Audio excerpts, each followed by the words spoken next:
Ici, je te parle du métier d'aide-soignant ou préposé aux bénéficiaires, comme ça s'appelle ici. Dans cette vidéo, je te dis comment et quelle est la formation qu'il faut à partir de ton pays d'origine pour accéder à ce métier-là. Mais je te dis également combien gagnent les personnes qui sont dans cet emploi-là. Lorsque tu es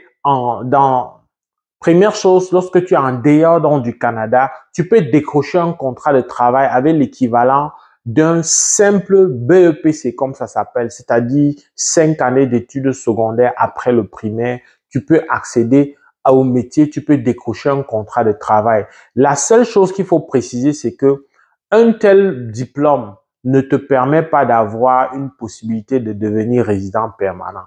Donc, si tu as juste ce diplôme-là, il va falloir faire avant donc de postuler, obtenir donc un diplôme ou une formation qui va venir être l'équivalent du baccalauréat africain, c'est-à-dire du diplôme d'études, voilà, c'est-à-dire du diplôme d'études secondaires ici au Canada. C'est sûr que pendant que tu y es, tu peux décider donc de compléter cette formation rapidement parce que en faisant cette formation pendant que tu es en emploi, tu vas pouvoir, au bout de 9 mois, être quelqu'un qualifié pour la résidence permanente. Mais je voulais donc te dire que oui, on peut accéder à cette formation rien qu'avec le diplôme de BEPC. Il suffit d'avoir eu peut-être une expérience déjà dans ton pays. Même c'est une formation dont l'expérience peut se faire en cours d'emploi. C'est possible, c'est reconnu comme ça.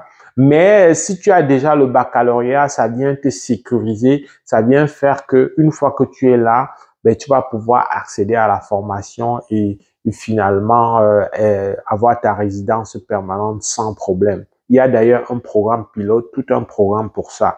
Il faut que tu saches aussi que si tu, à partir de ton pays, décides de venir faire un permis d'études ici, de faire des études dans ce domaine-là, ton DEP va te donner la possibilité aussi plus tard.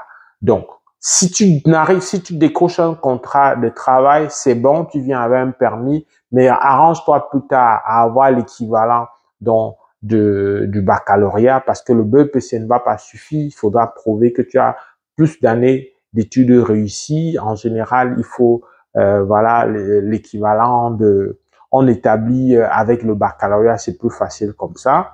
Donc, sinon, tu peux demander à avoir un permis d'études pour venir étudier et plus tard accéder à cette formation-là. Maintenant que je t'ai présenté les différentes passerelles et que tu as compris que dans ton pays, le baccalauréat, que ce soit un baccalauréat technique ou un baccalauréat d'enseignement général, maintenant que tu as compris que c'est ça l'élément de porte d'entrée qui garantit une résidence permanente plus tard, maintenant parlons de combien gagne un préposé aux bénéficiaires. On va dire qu'après la pandémie, les choses ont radicalement changé. Les salaires ont beaucoup évolué. On parle des salaires qui sont proches de 17 $ de l'heure en moyenne. Ça, c'est même la basse moyenne. Et c'est 17 $ parce que dans les privés, dans les établissements privés dont s'occupent de cette clientèle-là où on peut exercer comme aide-soignant, c'est là-bas où on a les salaires les plus bas. Mais jusque-là, la moyenne la plus basse est autour de 17 $. Mais on peut aller jusqu'à un peu plus que 25 $ si on travaille dans des institutions privées plutôt de haut vol ou alors dans le secteur public où il y a eu une révalorisation salariale complètement.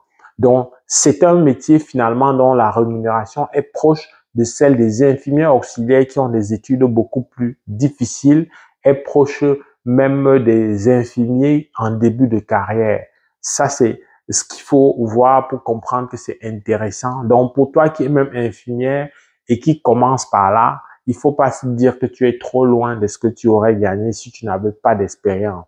Donc, maintenant que j'ai dit ça, si tu es au Québec, il y a des régions où les rémunérations sont relativement plus élevées. Je pense à Abitibi-Témiscamingue, je pense au nord du Québec, je pense à l'Estrie, je pense à Laval et à Montréal. Ces deux derniers, dans une moindre mesure, sont quand même dans le peloton. La Côte-Nord aussi, qui sont dans des régions où le salaire est plus élevé, où les moyennes les plus basses, c'est de l'ordre de 18 $, y compris ceux qui exercent dans le privé. Avec ce salaire-là et l'équivalent du temps plein, c'est autour de 36,5 heures par semaine, c'est-à-dire 37 heures, on va dire ça comme ça.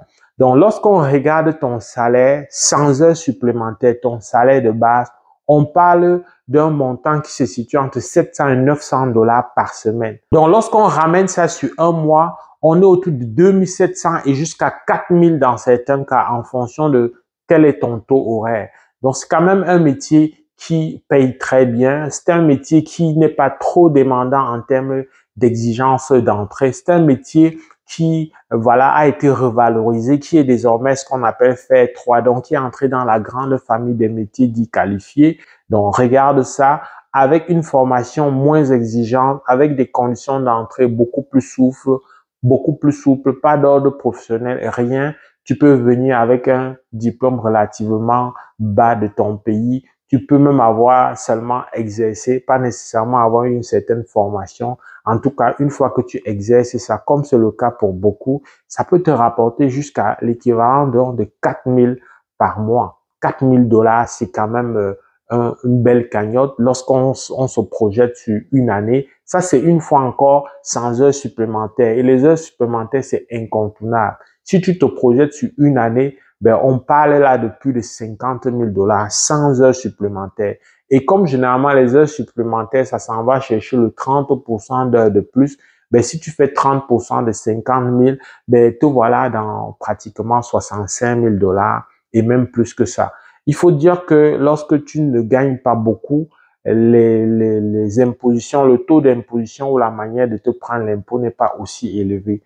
Donc ça reste encore un avantage, mais lorsque tu gagnes suffisamment, si tu as fait beaucoup plus que ça, ben c'est sûr que ton taux d'imposition va être légèrement plus élevé. Mais dans tous les cas, on voit bien que c'est un métier qui peut t'aider à atteindre vite certains objectifs financiers, dépendamment donc de tes aptitudes. Donc, je tenais à te présenter ça, à te parler de ce métier en 2024 pour que tu reconsidères et que tu mettes ça dans des éléments, les outils de réflexion pour ta procédure ou ton projet d'immigration. Si cette vidéo t'a aidé, like, partage pour faire savoir à plusieurs autres personnes qui seraient intéressées. Mon nom est Valérie Jules Camden. Avec beaucoup de plaisir, on se retrouve dans le cadre d'une prochaine vidéo. Porte-toi bien. Boule up.